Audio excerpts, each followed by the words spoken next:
What is up, everybody? Welcome back to SBC Sports Center. I am Chase Coburn, joined by Connor Long, Josh Welliver, and Matthew Heiserman.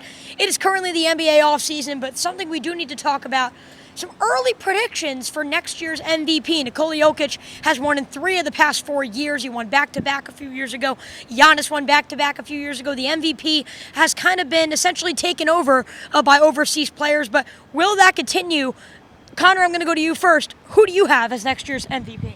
I think it's really simple. I think it's Jokic again. I mean, you look at what he's brought to the table in years past, all of the dominance, whether it's from the field, in the paint. He could do everything. Great on defense. I think he's a complete player. That's why I choose Jokic. Nikola Jokic is great on defense.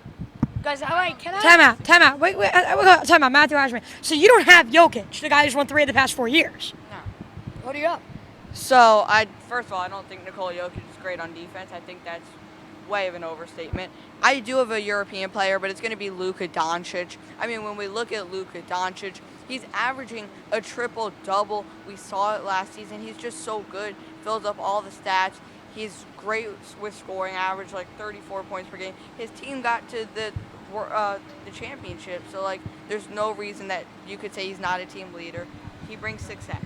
Guys, and you know what? I have a better pick. I like both of your guys. You've got a shooter, you've got a paint guy. How about a guy that combines both to just be a better overall player? He was last year's Rookie of the Year. Give me Victor Wembanyama. I mean, absolutely dominant in the paint. He can block shots like nobody else in this league. He can score from the perimeter. He can shoot threes.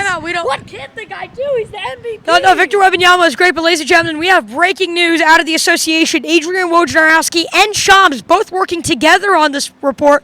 Nikola Jokic has announced his retirement so he can focus on horse racing. MVP 3 of the last 4 seasons is now out of the NBA, a huge turn of events for Denver Nuggets and the NBA as a whole. So your quote-unquote great defensive player and your projected MVP of the league is now gone. What does that say for the NBA? What does that mean for the NBA? Well, Chase, this is a big loss for the league in general. I mean, he is one of the premier stars, but with that news, really coming out of nowhere, my pick, I have to go with Matthew on this one. I'm going to go with Luka Doncic. He's dominant. He could shoot. He could score down low. He could defend, like Matthew said, averaging a triple-double a game. I'm going Luka.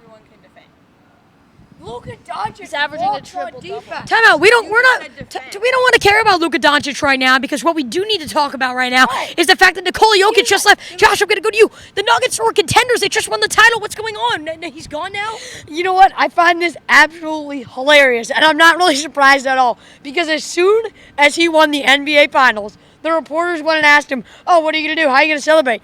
He said 3 words. He said, "I love horses." And that's all he said. He's an absolute horse guy. I love it. This absolutely shakes up the league. I mean, Nikola Jokic, one of the best men in the paint. Victor Wembanyama will now dominate the low game in the NBA for years to come. I just can't believe Nikola Jokic is gone. What a staple of the league to be out.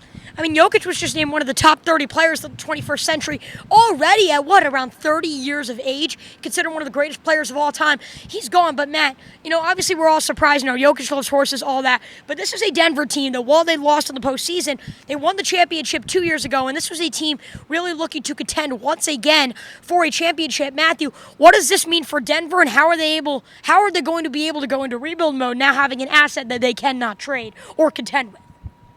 I mean, I don't think that Denver's going to recover from this, because now we're looking at a team with Jamal Murray, Aaron Gordon, Michael Porter Jr., a bunch of guys who are good, but they're going to get the 8 seeds. They're going to get the 7 seed without Jokic, and they're not really going to do anything in the playoffs. Puts them in a bad position, especially when you have teams like the Timberwolves and the Thunder on the rise. They're not going to be able to beat them come playoff time, or honestly the Celtics in the East, a lot of other teams. So it's not looking bright for them, and honestly it's just not a good look. So I do see them struggling in the future. Absolutely. We are going to have to wrap this up again. Breaking news from the association. Nikola Jokic has retired from basketball. Matthew Heiserman, Josh Welliver, Connor Long. I'm Chase Coburn. We will see you after this break from State Farm.